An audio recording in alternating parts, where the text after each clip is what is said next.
السلام علیکم ورحمۃ اللہ وبرکاتہ۔ میں ہوں آپ کی ہوسٹ لشپا گمنام۔ یا اللہ میری پشت کو بے حیائی سے بچا۔ اے اللہ تو غفور شکور جبار وہاب ہے اور تیری ایک صفت حفظ ہے۔ تحریک آزادی کے مسلمان رہنماؤں نے میرا نام پاکستان رکھا اور نعرہ تھا پاکستان کا مطلب کیا، لا الہ الا اللہ محمد رسول اللہ۔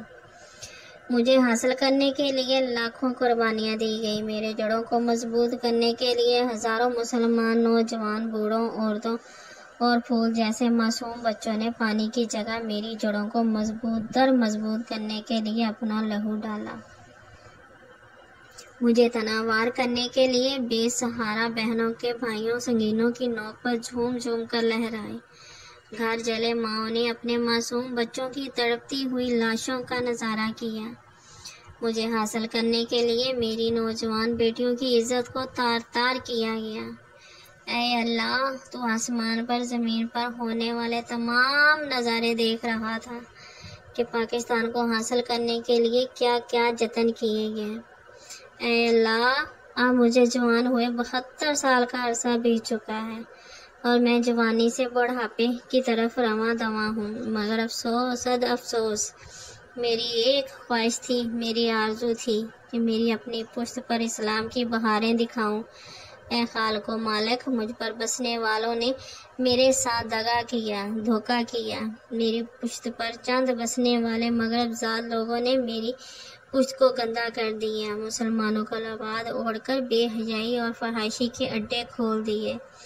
اے اللہ میں 72 سال سے دیکھ رہا ہوں کہ چہرے بدل بدل کر مغرب زاد لوگ برسر قدر آتے رہے اور میری اسلامی نظریات و افکار کو رونتے رہے۔ آج میری دارالخلاف کی سڑکوں پر بے پردہ مغرب کی تقلید کرنے والے بے حیا اور بے غیرت عورتیں نعرہ لگاتی رہتی ہیں، میرا جسم میری مرضی۔ اور اب تو میری جسم میری مرضی کا قانون چل پڑا ہے کہ اگر دو طرفہ مرضی ہو تو زنا کو تفریح کا نام دیا جاتا ہے۔ کیا پاکستان کو اس لیے بنایا گیا تھا؟ کیا اسلام زندہ باد کا نعرہ اس لیے لگایا تھا؟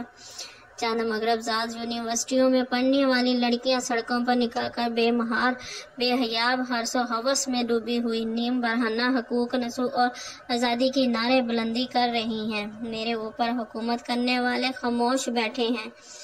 یہ مٹی بھر آزادی بے حیا خواتین الٹے سیدھے نعرے لگا رہی ہیں۔ اے اللہ تو اپنے رحم فرما، اے اللہ تو اپنا رحم فرما، اے اللہ تو اپنا رحم فرما، میرے پشت کو بے حیائی سے بچا۔ اے اللہ آج مغرب اپنی سازشوں میں کامیاب ہو گیا ہے۔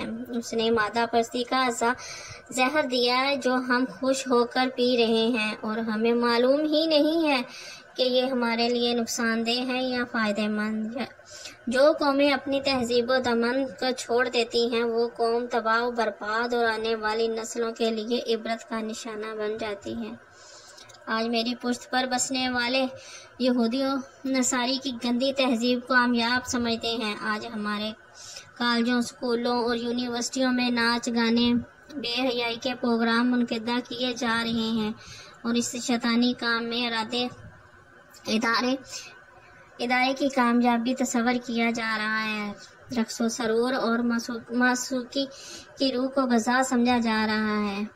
سوشلز اور لبرل ازم سوچ کے حامل حکمران اور دین کے ٹھیکیدار سیاست دان صرف پارٹی مفاد کی دنیا میں مگن ہیں۔ کہتے ہیں کہ جب کبوتر کی موت آتی ہے تو بلی کو دیکھ کر وہ اپنی آنکھیں بند کر لیتا ہے۔ آج تعلیمی اداروں میں باقاعدہ ناچ گانے کی تعلیم دی جا رہی ہے۔ عورت کی اس سے بڑھ کر توہین کیا ہوگی کہ اس کو بازاری عورت بنا دیا گیا ہے۔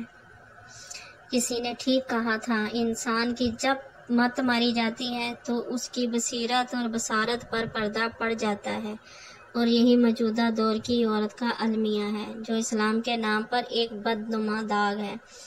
آج عورت کو شو پیس بنا دیا گیا ہے اور مغرب اور حقوق کے نعرے لگا رہے ہیں۔ آج اس کا اپنا معاشرہ ٹوٹ پھوٹ کر شکار ہو گیا ہے۔ فرانس میں 3000 خواتین سے پوچھا گیا، سوالات کیے گئے اور رپورٹیں بنائی گئیں۔ 3000 خواتین میں سے 2500 خواتین نے اپنے خیالات کا اظہار کرتے ہوئے کہا کہ ہم گھروں میں رہنا چاہتی ہیں۔ اسلام نے عورت کو بہت بلند مقام دیا ہے، کہیں وہ ماں ہے، کہیں وہ بیٹی ہے، کہیں بیوی، اور بہت سے رشتے جوڑ کر ماں کے قدموں کے نیچے جنت رکھ دی۔ مذہب اسلام ایک آفاقی دین ہے، اس میں عقل کو دین کے تابع کر دیا گیا، کیونکہ عقل کا تعلق انسانی ذہن سے ہے، اس میں بگاڑ پیدا ہو سکتا ہے۔ لہٰذا اللہ تعالیٰ نے کھلے عام اعلان کیا کہ اے انسانوں، میں اللہ ہوں، یہ زمین و آسمان میں نے بنائی ہے اور اس پر میرا ہی حکم چلے گا، تم اپنی عقل کے گھوڑے دوڑاتے رہو، مگر تب اے مسلمانوں، تو نے ہدایت کے بدلے گمراہی خرید لی ہے۔ مغرب میں سورج غروب ہوتا ہے، مغرب کی گندی تہذیب کو چھوڑ دو۔ مغربی تہذیب میں بیٹے کو پتہ نہیں کہ میرا باپ کون ہے، بیٹی کو معلوم نہیں کہ میری ماں کون ہے۔ تم ایسی بے غیرت، بے حیا اخلاق سے عاری تہذیب کو پیروکار بننا چاہتے ہو؟ جو اللہ کے بنائے ہوئے نظم سے ٹکراتا ہے، اللہ اس کو پاش پاش کر دیتے ہیں۔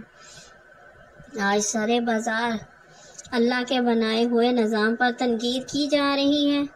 پھر عذاب تو آئیں گے، بے موسم بارشیں برسیں گی، ڈینگی جراثیم اور کرونا وائرس انسانوں کی بستیاں تباہ کر دیں گی۔ فطرت افراد سے غمزہ تو کر لیتی، کبھی کرتی نہیں ملت کی گناہوں کو معاف۔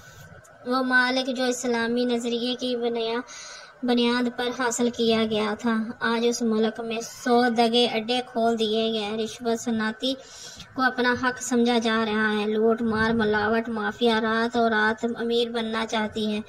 تو آپ ہی بتائیے کہ ایسی زمین پر اللہ کی رحمت کیسے آئے گی؟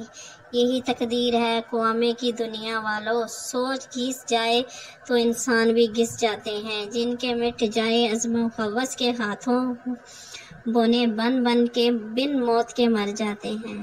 اگر آپ لوگوں کو ہماری ویڈیوز، ہماری یہ تحریر اچھی لگی ہے تو دیسی اسٹوری ٹی ویز کو لائک کریں، شیئر کریں، سبسکرائب کریں۔